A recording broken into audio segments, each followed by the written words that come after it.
मुंबई महानगर पालिका चुनाव में बीजेपी के नेता कृपाशंकर सिंह के बयान पर छिड़ गया विवाद का ज्यादा उत्तर भारतीय पार्षद चुनकर उत्तर भारतीय मेयर बैठाया जाएगा। शिवसेना उद्धव गुट के नेता संजय राउत ने बीजेपी पर वार किया, कहा असली मुद्दों जैसे पानी, सफाई और ट्रैफिक को नजरअंदाज करके पहचान और जाति की राजनीति बीजेपी कर रही है। कृपाशंकर सिंह के बयान पर बीजेपी ने बचाव किया, कहा हर वर्ग को राजनीतिक प्रतिनिधित्व मिलना चाहिए, इसमें कोई गलत बात नहीं है। निकाय चुनावों की तैयारी में जुटे ठाकरे बंधु उद्धव ठाकरे ने घोषणा पत्र चुनावी रणनीति पर राज ठाकरे से मुलाकात की। मुंबई में केंद्रीय मंत्री पीयूष गोयल ने महायुति कार्यकर्ताओं के साथ बैठक की। बैठक में आगामी चुनावों को लेकर दिशा निर्देश दिए। बांग्लादेश में हिंदुओं पर हिंसा को लेकर संघ प्रमुख की चिंता। रायपुर में हिंदू सम्मेलन में बोले, इस तरह के संकट का सामना करने के लिए एकजुटता बहुत जरूरी। संघ प्रमुख मोहन भागवत ने आगे कहा, सामाजिक सद्भाव से ही सभी चुनौतियों का समाधान संभव है। रायपुर में बोले मोहन भागवत, ये देश सबका है, लोगों को जाति, धन या भाषा के आधार पर नहीं आंका जाना चाहिए। मोहन भागवत के बयान पर कांग्रेस नेता शमा मोहम्मद कवार का भागवत की एकता की बात से सहमत है, लेकिन बीजेपी आरएसएस नेता इसे खुद ही नहीं मानते। भागवत के बयान पर शिवसेना नेता शायना हंसी ने कहा, भाषा लोगों को जोड़ती है, बांटती नहीं है। मराठी सीखना भी जरूरी और हिंदी सीखना भी जरूरी। बीजेपी नेता संगीत सोम का विवादित बयान, अभिनेता शाहरुख खान को बताया गद्दार। संगीत सोम के बयान पर कथावाचक देवकी नंदन ठाकुर ने कहा, केकेआर में बांग्लादेशी खिलाड़ी को शामिल करने पर हमें आपत्ति है। हिंदुओं पर हो रहे अत्याचारों के बीच ये फैसला असंवेदनशील। जगत गुरु स्वामी राम भद्राचार्य ने शाहरुख खान को धोखेबाज बताया, कहा वो किसी के भी हीरो नहीं है। गुजरात के वलसाड में गैस सिलेंडर लीकेज से जोरदार विस्फोट हुआ, घटना का फुटेज सामने आया।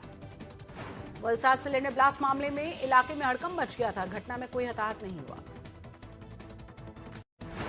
नए साल के पहले दिन रिलीज हुई फिल्म की शहीद अरुण खेत्रपाल पर आधारित है कहानी। अमिताभ के नाती अगस्त्य नंदा ने डेब्यू किया। कौन बनेगा करोड़पति 17 में ही में धर्मेंद्र को याद करके भावुक हुए मेगा स्टार अमिताभ बच्चन। धर्मेंद्र के साथ फिल्म शोले में काम के अनुभवों का भी जिक्र किया। फिल्म धुरंधर का धमाल जारी, दुनिया भर में कमाई 1100 करोड़ के पार। फिल्म की सफलता पर बोले लीड एक्टर रणवीर सिंह, बहुत मेहनत की है।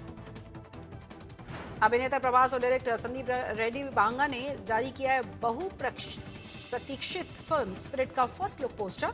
पोस्टर में तृप्ति डिमरी के साथ दिखी इंटेंस केमिस्ट्री। वंतारा में सेलिब्रिटीज का जमावड़ा। वंतारा की एक पार्टी के वीडियो में म्यूजिक पर थिरकते हुए नजर आए ओरी। जीएसटी कलेक्शन ने भरा है भारत का खजाना। दिसंबर महीने में हुआ है 6% से ज्यादा का इजाफा, 1.74 लाख करोड़ का आंकड़ा पार। 11 जनवरी को राजकोट में कच्छ और सौराष्ट्र क्षेत्र के लिए प्रधानमंत्री Modi vibrant Gujarat regional conference का उद्घाटन करेंगे। ईडी ने ऑनलाइन गेमिंग ऐप पाविंजो की अकाउंटिंग फर्म पर छापेमारी की। 192 करोड़ रुपए के नए बैंक डिपॉजिट, म्यूचुअल फंड्स और फिक्स्ड डिपॉजिट फ्रीज किए गए। नए साल के पहले दिन रुपया 10 पैसे और गिरा। विदेशी फंड और नकारात्मक घरेलू शेयर बाजार ने दबाव बढ़ाया। 2025 में महाराष्ट्र में लगभग 32.5 लाख नई वाहन रजिस्टर हुए, पिछले साल से लगभग 14% ज्यादा। नमस्कार, आप देख रहे हैं आज तक और आपके साथ मैं हूं शशि शर्मा। मुंबई मेट्रो में आपका स्वागत है। बांग्लादेश में जारी हिंसा में हिंदुओं पर अत्याचार हो रहे हैं। 3 हिंदुओं की जान जा चुकी है, उनकी हत्या की जा चुकी है और इधर कुछ महीने में पश्चिम बंगाल में विधानसभा के चुनाव होने हैं। ऐसे में भारत में बांग्लादेश से जोड़कर सियासी बयान दिए जा रहे हैं। 2 बयानों पर दिन भर हंगामा होता रहा आज।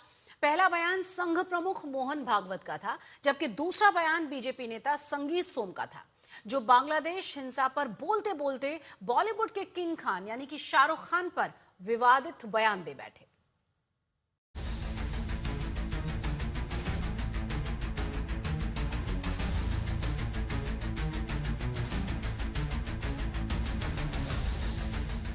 बांग्लादेश में छात्र नेता उस्मान हादी की मौत के बाद हालात लगातार बिगड़ते जा रहे हैं। पड़ोसी देश में हिंदुओं के खिलाफ लगातार हिंसा की खबरों पर भारत में सियासी घमासान मचा है। हादी की मौत के बाद अब तक 3 हिंदुओं की हत्या हो चुकी है। बांग्लादेश में अल्पसंख्यकों को निशाना बनाने पर संघ प्रमुख मोहन भागवत का बयान सामने आया तो बीजेपी नेता संगीत सोम के गद्दार बयान पर भी हंगामा जारी है। दरअसल 31 दिसंबर को छत्तीसगढ़ के रायपुर में हिंदू सम्मेलन में मोहन भागवत ने कहा कि हिंदू समुदाय को बांग्लादेश जैसी चुनौतियों का सामना करना पड़ सकता है। उन्होंने बांग्लादेश में हिंदुओं के खिलाफ हो रही हिंसा पर चिंता जताते हुए कहा कि अगर हिंदू सही रास्ते पर चलते हैं तो कोई भी चुनौती प्रभावित नहीं कर सकती। हिंदू के नाते विचार करते हैं तो बहुत सारी परिस्थितियां दिखती है अपने को, जैसा बांग्लादेश का आपने उल्लेख किया महाराज जी ने। चर्चा तो उपायों की ज्यादा होनी चाहिए, क्योंकि हम लोगों को जो संकट दिखते हैं आसपास, आपके व्यक्तिगत जीवन के हो या अपने राष्ट्रीय जीवन के हो, उन संकटों का उपाय अपने पास ही है। हम ठीक रहे कि किसी संकट की ये औकात नहीं है कि हमको ली जाए। इतनी चेतना शक्ति प्रत्येक मनुष्य में है, इतनी चेतना शक्ति हिंदू समाज में है। भागवत के बयान के बाद सियासी संग्राम तेज हो गया है। और बांग्लादेश की हिंदुओं के बारे में इतना चिंता है आपका, तो सारे बांग्लादेश के हिंदुओं के लिए आप चले जाइए ना, वहां एकजुट कीजिए। कम से कम सरकार तो कहे, सरकार तो चुप पिसा दी है। जब मस्जिदों पर बहुत ज्यादा मुकदमात हो रहे थे, जगह जगह मस्जिदों के मामलात निकल रहे थे, तो एक बड़ी प्यारी बात कही थी। उन्होंने कहा था कि अपने लोगों को समझाते हुए उन्होंने कहा था कि हर मस्जिद के नीचे मंदिर मत तलाश करो। तो वो समानता की बात, बराबरी की बात, देश की तरक्की की बात, विकास, डेवलपमेंट और कम्युनिटी को जोड़ने वाली बात हमेशा करते रहे हैं। शिवसेना यूबीटी हो या आरजेडी, विपक्ष एक सुर में भागवत के बयान के बहाने बीजेपी पर निशाना साध रहा है। जिस जो आपकी प्रेरणा पे चल रहे हैं, उत्तराखंड में त्रिपुरा के एक बच्चे की हत्या हो जाती है, मैंने कोई बयान नहीं सुना आपका। भाषा और नस्लवाद का जो नंगा स्वरूप हम देख रहे हैं इन दिनों, इतना जहर बोया गया है, तब आप लगातार चुप रहे। अब जहर हर नथुने में, हर फेफड़े को इफेक्ट कर चुका है। भागवत के बयान पर हंगामा थमा भी नहीं था कि मेरठ के बीजेपी नेता संगीत सोम ने फिल्म अभिनेता शाहरुख खान को लेकर विवादित बयान दे दिया। संगीत सोम बांग्लादेश में हिंदुओं की हो रही हत्या पर बोल रहे थे। इसी क्रम में सोम ने कहा कि एक तरफ हिंदुओं की बेरहमी से हत्या हो रही है, दूसरी तरफ शाहरुख खान बांग्लादेशी खिलाड़ियों को आईपीएल में खेलने के लिए करोड़ों रुपए देकर खरीद रहे हैं। शाहरुख खान जैसे गद्दार आज वहां के रहमान जैसे क्रिकेटरों को 9.5 करोड़ में खरीदने का काम कर रहे हैं। मैं बताना चाहता हूं कि पाकिस्तान खेलने नहीं आ सकता, तो बांग्लादेश का खिलाड़ी भारत में कैसे खेलने आ सकता है, मैं पूछना चाहता हूं। कैसे आ सकता है वो रहमान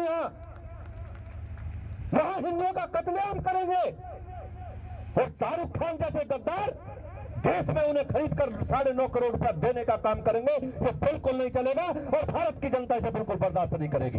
किसी को भी राष्ट्रभक्ति का प्रमाण पत्र बांटने का अधिकार नहीं है और किसी को भी राष्ट्रभक्ति का प्रमाण पत्र बांटने का ठेकेदार बनने की कोशिश नहीं करनी चाहिए। शाहरुख पर बीजेपी नेता के विवादित बयान से विपक्ष बिफर गया। विपक्ष ने कहा कि पश्चिम बंगाल में चुनाव की वजह से बीजेपी जानबूझकर धार्मिक उन्माद फैलाने की कोशिश कर रही है। पाकिस्तान और बांग्लादेश के खिलाड़ियों को मत खिलाई, क्योंकि वो हमसे एक प्रकार से नफरत करते हैं। हमारे हिंदू भाई बहनों की हत्या कर रहे हैं। पाकिस्तान हो चाहे बांग्लादेश हो, दोनों का डीएनए एक है। ये दोनों जब तक घुटने पर गिर के भारत से क्षमा याचना नहीं करते, माफी नहीं मांगते, इनके किसी भी तरह से हमको संबंध नहीं रखना चाहिए। चाहे खेल का मंच हो, सांस्कृतिक मंच हो, राजनीतिक मंच हो, कूटनीतिक मंच हो, हमें इनसे दूरी बना के रखनी चाहिए। तो शाहरुख खान को तत्काल प्रभाव से उस बांग्लादेशी क्रिकेटर को भगा देना चाहिए अपनी टीम से। और अगर वो ऐसा करते हैं तो जरूर देशभक्ति की भावना जो सबके मन में और जागरूक होगी। और अगर ऐसा नहीं करते हैं इतने बवाल के बाद भी, तब तो यही माना जाएगा कि वो इस देश में रहते तो हैं, पैसा तो कमाते हैं, लेकिन इस देश की भावना को नहीं समझते। देखिए, शाहरुख खान एक आले दर्जे के कलाकार हैं और एक उनकी अपनी लोकप्रियता है। मैं समझता हूं कि कलाकारों को और खिलाड़ियों को कम से कम राजनीति से दूर रखना चाहिए। लेकिन भारतीय जनता पार्टी को हर चीज़ में राजनीति दिखती है, वो हर चीज़ में उनको हिंदू मुस्लिम दिखता है। भाई ये एक्सटर्नल अफेयर्स का मामला है, अगर वहाँ पे हमारे हिंदू भाई या मुस्लिम भाई या सिख भाई या किसी भी समुदाय के लोगों की अगर वहाँ पे हत्याएं हो रही हैं, तो ये तो केंद्र सरकार का मामला। केंद्र सरकार वहाँ पे रोकथाम करने का काम क्यों नहीं करे? केंद्र सरकार देखिए पूरी तरीके से हर मोर्चे पर फेल्योर हो चुकी है। अब उनको कुछ मिल नहीं रहा है तो नया सगुफा उन्होंने छोड़ा है, किसी को गद्दार कहने का काम कर रहे हैं। भाई अगर अनैतिक तरीके से कोई अनैतिकता करके अगर उन्होंने खरीदा खिलाड़ी को, तो निश्चित रूप से आपकी सरकार है, आप कार्रवाई करिए। आप इस तरीके की बयानबाजी देने का क्यों काम करें? बात यही नहीं थमी। संगीत ओम के बयान के बाद शाहरुख खान के खिलाफ संत समाज ने भी मोर्चा खोल दिया। शाहरुख खान का चरित्र क्या है? चरित्र ही नहीं उसका। निरंतर उसके रुख देशद्रोही रहे हैं। जिस देश ने आपको हीरो बनाया, स्टार बनाया, सुपरस्टार बनाया, जिस देश ने इतना सामर्थ्य दिया कि तुम एक क्रिकेट टीम, तुम थे क्या? तुम एक सीरियल में काम करते थे, छोटा सा काम, 500,000 रुपए पर डे पे काम करते थे। आज उस देश ने तुम्हें इतना प्यार दिया, और तुमने कोई सिर्फ एक तुम्हारे समुदाय ने नहीं दिया, हिंदू समाज ने भी बहुत ढेर सारा प्यार दिया। उसका फलस्वरूप क्या है? इस देश का ऋण कैसे चुकाओगे? ऐसे चुकाओगे?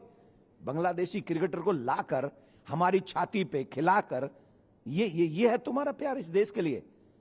तो हम यही कहेंगे, KKR का मैनेजमेंट, उनके बॉस ये समझें और उस क्रिकेटर को बाहर करें।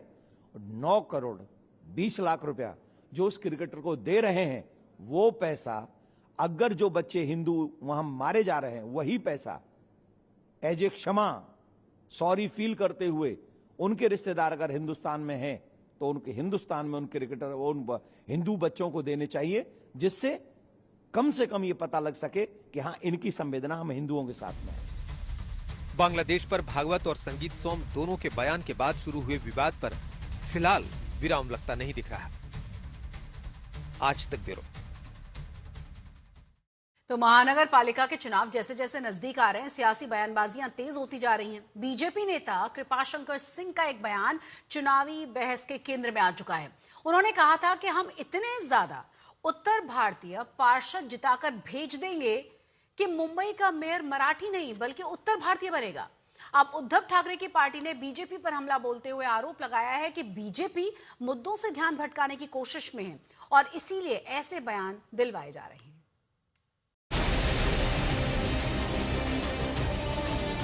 हम इतना नगर सेवक चुन देंगे, उत्तर भारतीय समाज का महापौर बनेगा। देश की सबसे बड़ी महानगरपालिका बीएमसी के चुनाव का काउंटडाउन शुरू हो चुका है। चुनाव प्रचार के लिए सिर्फ 12 दिन बचे हैं। चारों तरफ प्रचार का शोर है, लेकिन विकास, महंगाई, सफाई और ट्रैफिक जैसे मुद्दे हाशिए पर जाते दिख रहे हैं। जनता के जरूरी मुद्दों की जगह सियासी बहस मराठी और गैर मराठी के साथ जातीय समीकरणों के इर्द गिर्द सिमटती नजर आ रही है। और इसी बीच बीजेपी नेता कृपाशंकर सिंह के एक बयान पर जोरदार बहस छिड़ गई है। एक कार्यक्रम में कृपाशंकर सिंह ने कह दिया कि मुंबई का मेयर मराठी नहीं बल्कि उत्तर भारतीय बनने जा रहा है। हम इतना नगर सेवक चुन देंगे, उत्तर भारतीय समाज का महापौर बनेगा। हम इतना नगर सेवक चुन देंगे, उत्तर भारतीय समाज का महापौर बनेगा। उनका ये बयान सामने आते ही विपक्ष हमलावर हो गया। विपक्षी दलों का आरोप है कि बीजेपी जानबूझकर भावनात्मक मुद्दों को हवा देकर असली सवालों से ध्यान भटका रही है। संजय राउत ने एक बार फिर दावा किया कि मुंबई का मेयर हर हाल में मराठी ही होगा। भारतीय जनता पार्टी मुंबई में यहाँ के भूमिपुत्रों का यानी मराठी लोगों का मेयर नहीं बनाना चाहती है। कृपाशंकर के माध्यम से वो यहाँ माहौल बिगाड़ना चाहते हैं। कृपाशंकर हिंदी भाषिक लोगों का नेता नहीं है। उत्तर प्रदेश में कृपाशंकर जी का लोगों ने पराभव किया है, लगता है जौनपुर में, उनके खुद के स्टेट में। और अब मुंबई में आकर उत्तर भारतीयों की वोट की राजनीति अगर ये करते हैं, तो भारतीय जनता पार्टी यहाँ मराठी और गैर मराठी का विवाद करना चाहती है। हम ये नहीं चाहते। यहाँ के हिंदी भाषिक शिवसेना को हमेशा समर्थन देते आए हैं, यहाँ के गुजराती भाषिक भी हमको समर्थन देते आए हैं। लेकिन जब उसने देखा कि पूरा मराठा एक हो गया है, पूरा मराठी मानुष एक हो गया है, तो ये मराठी गैर मराठी ये विवाद शुरू कर दिया। लेकिन मैं कृपाशंकर जी को और उनके जो आका बैठे हैं दिल्ली में और उनको कहना चाहता हूँ, मुंबई का मेयर मराठी। इससे पहले जब उद्धव और राज ठाकरे ने अपने गठबंधन का ऐलान किया था, तो दोनों ने डंके की चोट पर कहा था कि मुंबई का मेयर हमारा होगा और मराठी ही होगा। इधर एकनाथ शिंदे की शिवसेना मुंबई के मेयर पर मची महाभारत पर संभल कर बयान दे रही है। महापौर के स्पर्धा में मैं स्पष्ट कहना चाहती हूँ कि महायुति के नेतृत्व में महापौर बनेगा। वो एक मराठी मानुस रहेंगे और जो महाराष्ट्र और मुंबई को विकसित बनाने में एक लक्ष्य, जहां वो प्रगति के आधार पे काम करें।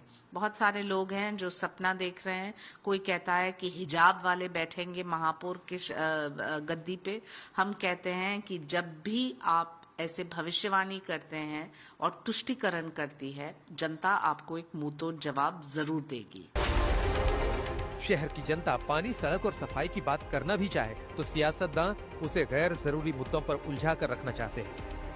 विपक्ष आरोप लगा रहा है कि उत्तर भारतीय बनाम गैर उत्तर भारतीय जैसी बहस खड़ी कर बीजेपी ध्रुवीकरण की कोशिश कर रही है। वहीं बीजेपी कह रही है कि कृपाशंकर सिंह के बयान को तोड़ मरोड़ कर पेश किया जा रहा है। बीजेपी के बड़े नेता कह रहे हैं कि हर वर्ग को राजनीतिक प्रतिनिधित्व मिलना चाहिए। सवाल है कि क्या इस बार महानगर पालिका चुनाव जनता के रोजमर्रा के मुद्दों पर लड़ा जाएगा या फिर मेयर की पहचान और सियासी बयानबाजी ही चुनाव का मुख्य मुद्दा बनकर रह जाएगा। महानगर पालिका चुनावों का बिगुल बज चुका है। मेयर पद की कुर्सी अब सिर्फ कुर्सी नहीं बल्कि सत्ता का सिंहासन बन चुका है। मेयर पद को लेकर चर्चाएं इतनी हैं कि उम्मीदवार कम और बयान ज्यादा नजर आ रहे हैं। विकास की बातें तो हर कोई कर रहा है, लेकिन विकास किस गली मोहल्ले में मिलेगा, इसको लेकर सभी का जीपीएस सिग्नल कमजोर है।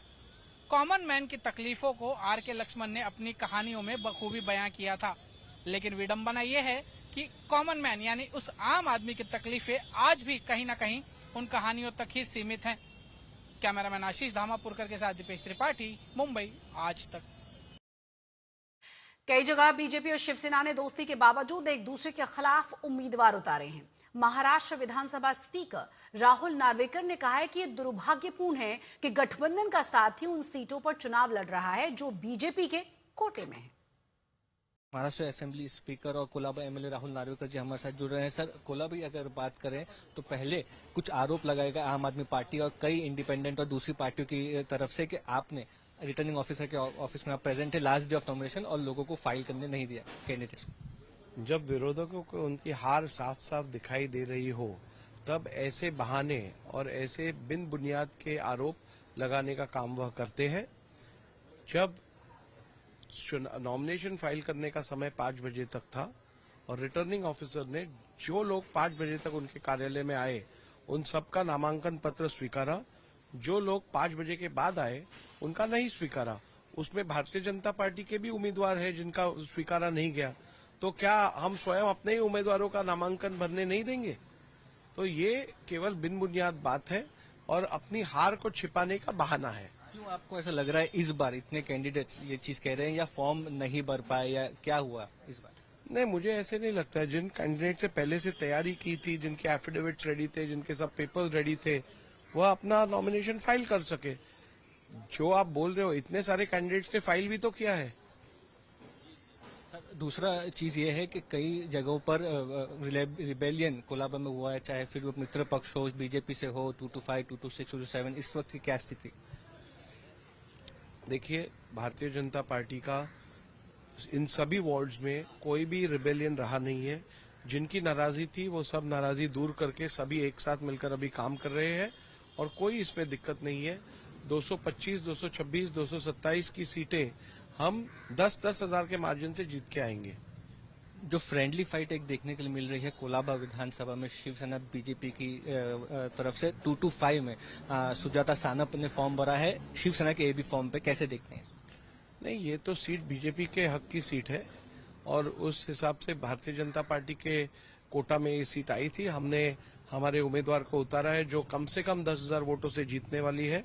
सामने वालों ने यानी अनफॉर्चुनेटली हमारे मित्र पक्ष ने ही अपनी एक कैंडिडेट को उतारा है।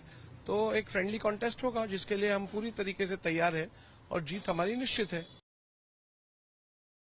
गोवा के नाइट क्लब अग्निकांड मामले में बड़ा खुलासा सामने आया है। गोवा सरकार की मजिस्ट्रेट जांच कमेटी के मुताबिक आज तक का ट्रेड लाइसेंस पर किया गया एक्सक्लूसिव खुलासा पंचायत सचिव रघुवीर बाकर के खिलाफ सबसे अहम सबूत बना है। रिपोर्ट में कहा गया है कि एक्सपायर लाइसेंस के बावजूद 4 दिन में अनुमति दी गई, दस्तावेजों में जालसाजी हुई और CRZ नियमों का उल्लंघन किया गया। 6 दिसंबर के हादसे में 25 लोगों की जान चली गई थी। उसके बाद गठित की गई थी कमेटी। रघुवीर बाकर की सेवा से बर्खास्त करने की सिफारिश इस कमेटी की तरफ से है। वर्ष बाय रोमियो लेन अग्निकांड केस में, जिसमें कि गोवा सरकार ने मैजिस्ट्रियल कमेटी अपॉइंट की थी इस पूरे मामले को इन्वेस्टिगेट कर उसकी जांच करने के लिए, और कौन वो लोग जिम्मेदार हैं जिनकी वजह से ये क्लब धड़ल्ले से इलीगली चल रहा था, उसकी जांच की रिपोर्ट गोवा सरकार को मैजिस्ट्रेट कमेटी ने सबमिट कर दी है। और इस कमेटी ने जो जांच की है उससे आज तक की रिपोर्ट, आज तक की 16 दिसंबर की रिपोर्ट, जिसमें आज तक ने यह खुलासा किया था कि बर्च बाय रोमियो लेन जो लूथरा बंधु ये क्लब चला रहे थे, इस क्लब को पंचायत ने ट्रेड लाइसेंस सिर्फ 4 दिन में दिया था। अप्लाई करने के सिर्फ 4 दिन बाद दे दिया गया था और वो 2024 में ट्रेड लाइसेंस एक्सपायर हो गया था। उसके बावजूद धड़ल्ले से इस क्लब को चलाया जा रहा था और इसके ऊपर कोई एक्शन भी नहीं ली जा रही थी। मैजिस्ट्रियल कमेटी जांच में यह भी खुलासा हुआ है कि पंचायत सचिव रघुवीर बागकर वही व्यक्ति हैं जिन्होंने ट्रेड लाइसेंस दिया लूथरा बंधुओं को वो क्लब चलाने के लिए। इसके बाद जब डिमोलिशन नोटिस भी इशू हुआ तो उन्होंने डिमोलिशन नोटिस पर भी कोई एक्शन नहीं लिया, न क्लब को डिमोलिश किया, न क्लब को सील किया और क्लब धड़ल्ले से बिना किसी वैध लाइसेंस के, बिना एनओसी के, बिना परमिशन के चल रहा था, जिसमें 25 लोगों की 6 दिसंबर को जो अग्निकांड हुआ उसमें जान चली गई। मैजिस्ट्रियल जांच कमेटी ने यह बताया कि रघुवीर बागकर पूरी तरीके से इसके लिए जिम्मेदार हैं, जिनकी वजह से ये क्लब इलीगली चल रहा था, उसे चलने दिया जा रहा था। ये क्लब सॉल्ट पैन लैंड पर बना था जहां पर कंस्ट्रक्शन की बिल्कुल इजाजत नहीं है, पर उसके बावजूद रघुवीर बागकर जो कि पंचायत सचिव थे, उन्होंने हाउस नंबर अलॉट किया, उन्होंने लाइसेंस अलॉट किया और सारे परमिशंस भी दिए थे, जबकि जो प्रायर एनओसी थे, जो पहले एनओसी लेने थे, वो उनके पास नहीं थे, लूथरा बंधुओं के पास नहीं थे। मैजिस्ट्रियल कमेटी जांच ने रघुवीर बागकर को नौकरी से डिसमिस करने की सुझाव दिया है अपने रिपोर्ट में और गोवा चीफ मिनिस्टर को यह रिपोर्ट सबमिट कर दी गई है। कैमरा पर्सन महेश मोरे और रितेश देसाई के साथ दिवेश सिंह, गोवा आज तक। इसी खबर के साथ मुंबई मेट्रो में बस इतना ही, लेकिन देश और दुनिया की तमाम बड़ी और अहम खबरों के लिए आप देखते रहिए आज तक।